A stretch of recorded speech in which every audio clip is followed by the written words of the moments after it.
सत साहेब जय हो, बंदी छोड़ सतगुरु रामपाल जी महाराज की जय हो, बंदी छोड़ कबीर साहब की जय। भगत भाइयों, ज्ञान अमृत एवं षड्यंत्र का बीज पुस्तक PDF एवं लिंक प्राप्त करने के लिए 98 280 और 72 914 ओम प्रकाश दास, राजस्थान गंगानगर से। भगत भाइयों, इस पुस्तक में छुड़ानी करो था और बलवाला का संपूर्ण खुलासा है। 5 महिला 1 बच्चे की हत्या किसने की, संपूर्ण सच्चाई जानने के लिए भगत भाइयों पढ़े ज्ञान अमृत एवं षड्यंत्र का बीज पुस्तक। तो भगत भाइयों, अब मैं आप लोगों को ये बता देना चाहता हूँ कि काल के दूतों के दृष्टा के बारे में गुरुजी एक बार सत्संग किया था। सन 2008 में आश्रम के प्रबंधनकर्ता की महत्वाकांक्षा इतनी आगे बढ़ गई थी। ये प्रबंधनकर्ता कौन था? ये बलजीत और महेंद्र भगत भाइयों। इनकी इतनी महत्वाकांक्षा बढ़ गई थी कि संबंध सतगुरुदेव जी के द्वारा नकारा कि संत रामपाल जी महाराज ने इन गुंडों को नकार दिया था भगत भाइयों। क्योंकि जैसे मतलब जो पैसे आ रहे थे जोत के, दान के, पाठ के, तो ये मतलब आदेश देते थे कि भाई आप देखो लोगों, आप देखो भक्तों, कहीं ये पैसा मिसयूज, कहीं काम को गलत काम पैसे से नहीं हो रहा है।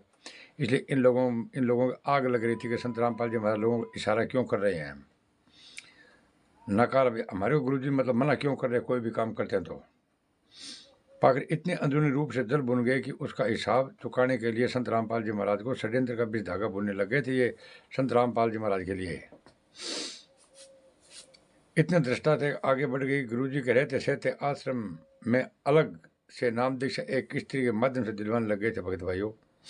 क्योंकि इन लोगों ने भगत भाइयों क्या काम किया था, ये महेंद्र 5 में आया था और 6 में संत रामपाल जी महाराज को सजा करवा दी थी भगत भाइयों। उसके बाद के अंदर क्या है, ये पहले भी इसने बोला था कई भक्तों के सामने का ज्ञान के बारे में बात की, मतलब आप भी मंत्र दो मैं भी मंत्र दूं। मेन तो उद्देश्य इनका यही था कि 2 मंत्र आप दो, 1 मंत्र मैं दूं। लेकिन ये बात ज्ञान पर संत रामपाल जी महाराज ने कहा था कि तू तेरा अपना भक्ति पका। उस दिन से आग लग गई पिछवाड़े में, और आग लगने के कारण क्या इसने भगत भाई 6 में कांड करवाया था। रहते सहते अलग से नाम दीक्षा एक स्त्री माध्यम दिलवाने लगे और पुण्य आत्माओं को दुष्ट आत्माओं ऐसे बहकाने लग गया कि एक स्त्री दुष्ट में कबीर परमात्मा आते हैं। गुरु जी ने आदेश दिया कि ऐसा करोगे वैसा करो, इस स्त्री को भगवान मानो और उनसे दीक्षा ग्रहण करो। मगर ये बातें गुरु जी से नहीं पूछनी है कि आपने कोई आदेश दिया है क्या। इस संबंध में यदि ऐसा पूछते हो तो गुरु जी नाराज हो जाएंगे। इस घटना को गुरु जी ने अपने सत्संग में बताया और उस स्त्री को स्त्री न कहकर दुष्टा शब्द में उपमा दी। बताया कि यदि आप गुरु जी से पूछते हो क्या आपने ऐसा करने का उस स्त्री को आदेश दिया है, तो गुरु जी नाराज हो जाएंगे। ये उल्लू के पट्टे महेंद्र वगैरह वगैरह ना, ये सब 1 मिनट गया, ये सब मतलब ये आतंकवादी सब गुंडे से भगत भाइयों। यदि उस दुष्ट को कबीर परमात्मा आता भी तो भी नहीं कहते उसे मानो नाम दीक्षा उससे लो। ये यही कहते हैं कि तुम अपने गुरु जी को मानो और गुरु से ही नाम लो। संत रामपाल जी महाराज ने अपने सत्संग में स्पष्ट कह रखा कि दास संत रामपाल जी को 15 वर्ष सत्संग करते बीत गए, कभी भी ऐसी दोखली बात नहीं कही। दुष्ट आत्माओं ने पुण्य आत्माओं को यह कहकर बहका दिया कि गुरु जी का आदेश है। बेचारी भोली भाली आत्मा दुष्ट आत्मा के बहकाव में आकर अपना सब कुछ बर्बाद कर दिया। 10 से 20 खराब हो गए थे, परमात्मा के अकाउंट से निकल गए थे।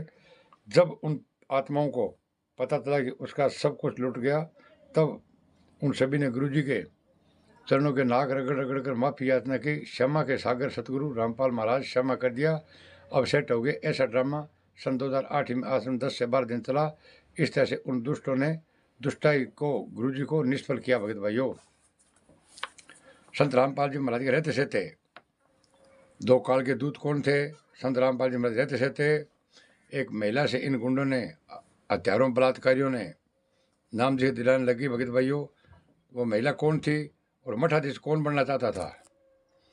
सच्चाई संपूर्ण सच्चाई जानने के लिए भगत भाइयों पढ़े ज्ञान अमृत एवं षड्यंत्र का बीज पुस्तक। भगत भाइयों, इस चैनल को लाइक, कमेंट, शेयर और सब्सक्राइब करना न भूले। शायद साहेब।